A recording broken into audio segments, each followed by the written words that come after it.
大家好，欢迎来到 Garden 365，我是 Susan。在南半球的新西兰呢，现在正好是春天。今天呢，我要带大家去我租的一块小菜地，去看看大家都是怎样在准备春耕的，同时呢，再欣赏一下不同的种菜风格。今天大门是打开的，看来有人拉工具来翻地了。平时呢，只会开一扇小门。菜园的开放时间是每周3和6的上午9点到下午1点。这2个时间呢是有工作人员的，工具房也会开放。如果平时想要给蔬菜浇水呢，就要自己开密码锁，并且自带工具。门口的这2块地怎么都翻好了？这么快？上次来的时候还都是草呢。看来平时有人来过了。我一般呢1周只来2次。喜欢用机器耕地的种植者呢，他们的种植习惯是1年只种2季，春季和秋季。春天种好了呢，就再也不挖地了。等到秋天收获之后呢，再统一重新翻地。这是我们的工具房，一般锹啊什么的就不用带了，放在车里很脏。看来我来的并不是很早啊，他们看上去好像已经干了很长时间的样子。今天呢，我的任务不多，地呢前几个星期已经翻好了，今天呢只需要再种一些毛豆，然后浇一些水就可以了。在开始今天的劳动之前呢，我先领大家在小菜园里稍微转一圈，去看看别人的菜地，这也是我最喜欢做的事情。我总喜欢去看看别人都种了什么，都是怎么种的。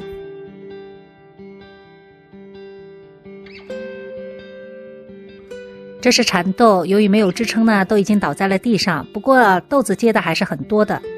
地的主人呢已经来过了，他觉得呢这个蚕豆啊还需要至少等1个星期，现在还太嫩，所以这块地呢也就没有翻，只能这么先放着。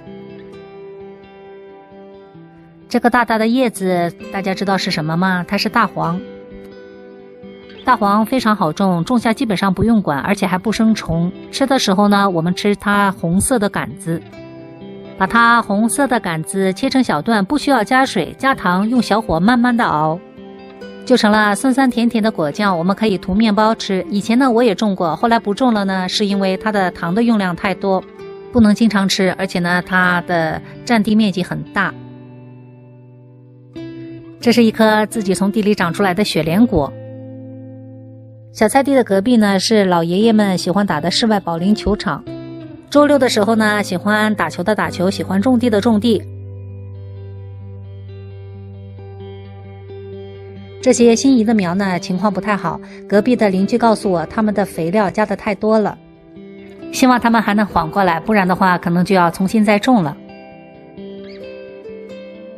这家的卷心菜呢，是我们整个小菜园长得最好的，而且呢，我们很少看到他们来，也不知道什么时候打理的。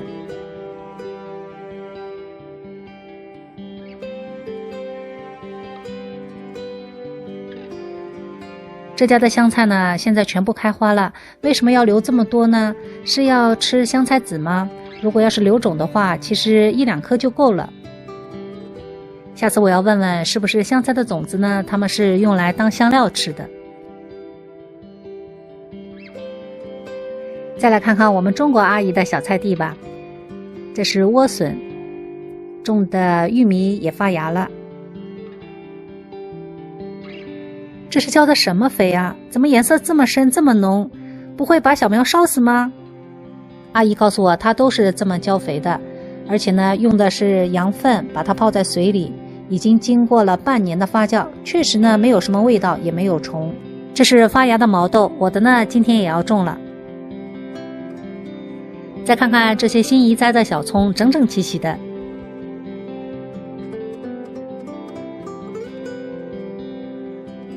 这是我的小菜地，我种了一些玉米、芋头、红苋菜，还有毛豆，就是比较占地方又比较好打理，不需要天天浇水的呢，我一般会种到这里。我左边的邻居呢离得和我太近了，下次我要和他说一声，至少呢要留出一条走路的过道。我右边的邻居非常喜欢种各种香草，我看了一下，他种了一些艾蒿，还有呢薄荷和迷迭香。可能呢里面还有一些，不过啊，人家拿小绳子把自己的小菜地给围住了，也不方便进去看。他的菜园呢更像花园，虽然长了一些杂草，不过看上去呢还挺有野趣的。最近呢一直没见他来打理菜园，过一段时间再来打理呢，可能要辛苦一些。这里的每块小菜地呢是25平方左右，一年的费用是60纽币，300人民币不到一点。听说最早以前是免费的，不收钱的。政府呢为那些喜欢种植、家里的地方又有限的居民呢提供了一个共同种植、互相分享经验的场所。我租的时候呢是40纽币一年，现在呢涨到了60。个人感觉呢还可以，也能够理解。现在呢各种成本，包括人工成本呢都在提高。我个人呢还是比较喜欢租一块这样的小菜地，因为它和我在家里用小菜筐来种菜呢差别还是很大的。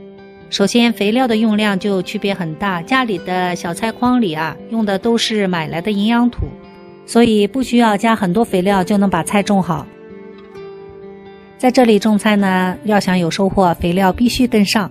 在这里种菜呢，还有一个最大的好处，就是这里的阳光特别好，四周无遮挡，全日照，很多菜呢都喜欢。除了一些喜阴的蔬菜需要适当的遮挡之外只要加足底肥，许多菜呢都比在家里的小菜园里容易生长。有一些被家里的种植条件所局限而种不好的品种呢，我就可以把它们种到这里来了。突然间又在一块小菜地里发现了一些牛蒡的苗，以前我根本不知道牛蒡的植株原来长成这个样子。我在这里学到了许多蔬菜种植的知识，以及各位前辈的丰富经验。同时呢，也希望通过我的视频把我看到的、学到的分享给大家。希望大家的菜呢越种越好。今天呢我就分享到这里，谢谢大家的收看，我们下期再见。